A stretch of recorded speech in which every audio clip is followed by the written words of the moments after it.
Hello, Andre. I am back with Sprint7 for collision testing part 2.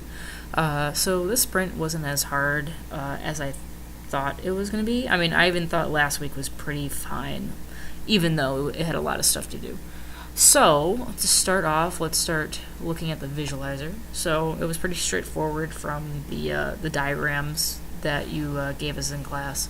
We had a visualize all, a show B-sphere, and then we had like a privately render function, and then a terminate, because obviously the visualizer is a singleton.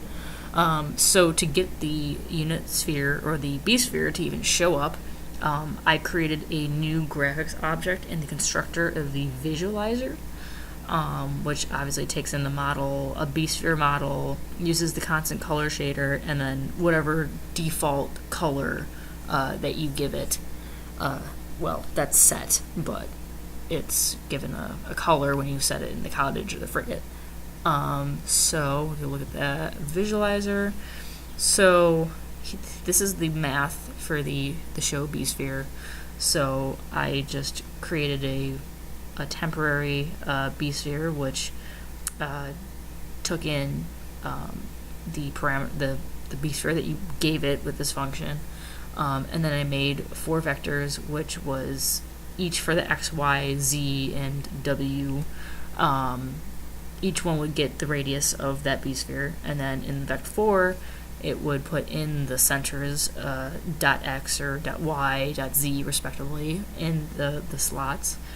And that would create a world matrix out of that. Then we would go to the privately render, and then I would set the color of the wireframe, set the world, and that would render it to the camera. Pretty simple, pretty straightforward. Let's go in collidable. So collidable, we added obviously the get B sphere, which is easy, return a B sphere.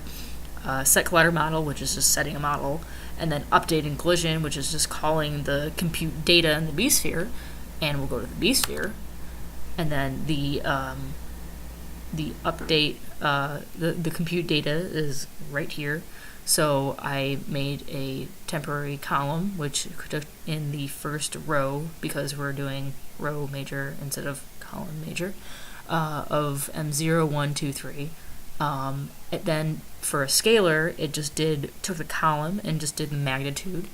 And then I set the center of the B-sphere to be the model center times the matrix that we originally gave it.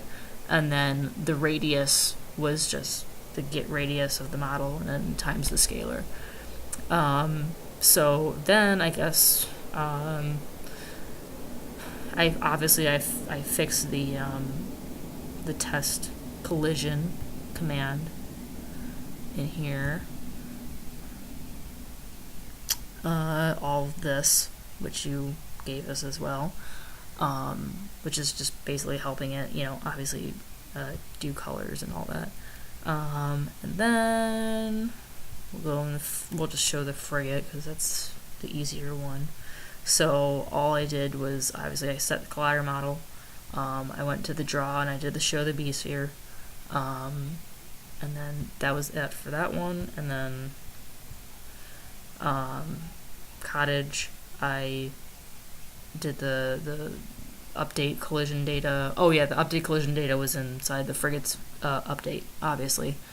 And then the draw with the cottage, obviously, if the boolean is true, it renders it red because it's colliding, and if it's not colliding, it's false.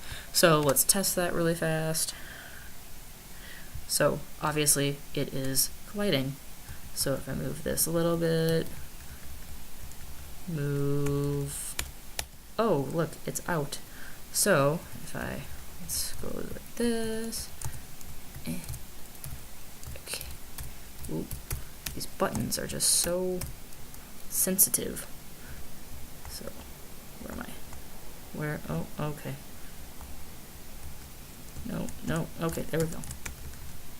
Okay, so let's go that way. Oh, this is horrible. You know what? I'm going to go from the top. There we go. That's easier. So, obviously, it is colliding.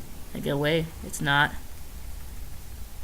For For some reason, it detects it like this, but if I go this way, it doesn't. Very odd. Don't know why that's doing that. Strange, but I guess it's close enough, but then again, you'll probably say it's not close enough, so yeah, so it collides, it changes color, because obviously it's colliding. Oh, this is a terrible camera. Oh my god. Let's just not, we'll do it like that. Okay, that's better. And there you go. And I don't know if it's an issue, but I don't know why the B-sphere is letting the nose stick out a little bit. Probably because the center is off a little bit. But yeah. So yeah, that is my work for this week. Thanks.